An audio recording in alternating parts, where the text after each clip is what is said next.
In my opinion, the most important thing about sleep is staying consistent with it. So personally, when I was going through year 12, I would always aim to get 8 hours of sleep, regardless of what was going on in my life. And I think what's more important, or just as important as the same amount of sleep every night, is also sleeping at the same time as well.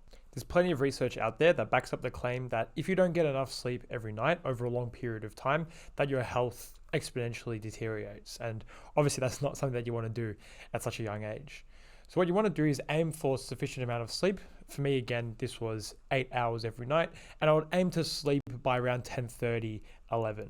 And then if I'm trying to get, let's say if I sleep at 11, if I'm trying to get 8 hours of sleep, then I would wake up at 7 a.m., which was a suitable time for me. But obviously those times are going to vary depending on, what what time you have to go to bed by, or if you have to wake up at a certain time to get ready for school and whatnot.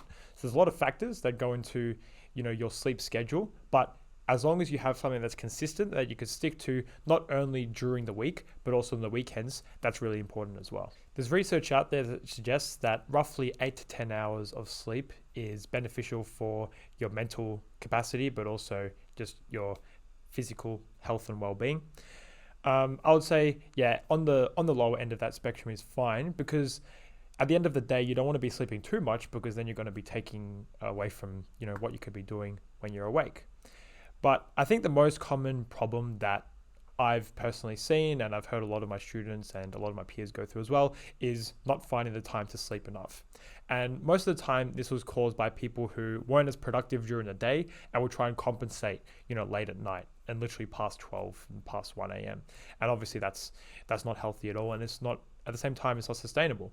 I knew this one person that would consistently stay up late, and, whether it would be to do homework or to play games in their leisure on the weekend and whatnot. And, they thought it was okay. And over time, it just caught up with them and they were really tired. And there was actually numerous times where they actually had to skip days and miss out on SACs because they just spent so long studying, and they studied so late on nights leading up to SACs and exams that they just had to, skip it completely. And this person didn't only do that during year 12. It was a habit that they developed maybe since year 10 or 11, when things started to become more stressful.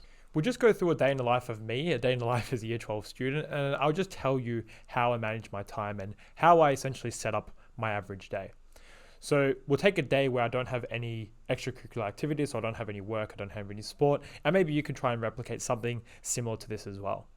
So I'd wake up around 7 a.m., obviously do the usual, brush teeth, get ready, have some breakfast, make sure you don't skip out on breakfast either. Get to school at around 8:30, school from 8:30 to 3:30, and I'd pretty much study intermittently from when I got home at about 3:30 to maybe 9:30, 10 o'clock.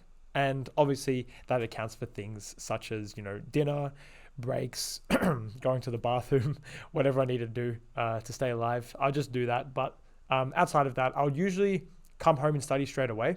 And this was my thing personally. I just felt that the momentum that I carried throughout the school day, I was keeping alive once I started studying outside of school when I got home. So I think that really helped me. And I noticed that when I did take a break, it was hard to kind of pick up again. So I just, honestly, it just worked better for me. I just started studying straight away, and that's what's worked for me. Now about 9:30, 10, I'll unwind a bit, maybe spend a bit of time with family, just talking to them and whatnot. And then after that, I would start getting ready for bed and hopefully be in bed by about 11 or so. One thing I'm a big advocate for is coffee. It's not a sponsored ad or anything. I just think that coffee is a really useful tool. And yeah, probably, I'm a bit older, so people are more into coffee at my age now, but I'm not sure in year 12, like, people aren't that into coffee. But I definitely think something like that is very beneficial, even if it's just, coffee is obviously a stimulant, and it does help you, give you energy. But for me, it's almost like a placebo. Like when I have my coffee, I know I'm in the zone. I could just sit down for about 90 minutes to 2 hours and just focus while I'm sipping on a coffee. It's kind of just one thing that keeps me distracted, so I don't get distracted by anything else. And this is something I picked up actually a few weeks ago. Coffee is ideally drank after 90 minutes of being awake. So if you're going to drink coffee, don't drink it within 90 minutes of waking up. I don't really remember the benefit of that.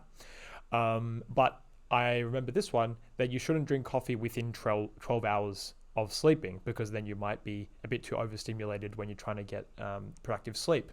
So let's say if I wake up at 7 a.m., I wouldn't drink coffee until 8:30.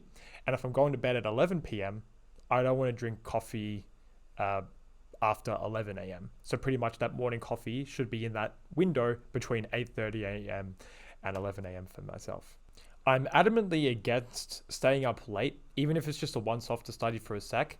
I'm just that type of person that doesn't see the benefit after studying for a certain amount of time and studying for a continuous amount of time to make it honestly worth my time. Because hypothetically, let's say if I went to bed at 1 a.m. because I spent a bit extra studying for my SAC, firstly, I probably could have been a bit more productive during the day, and I didn't have to study too late at night.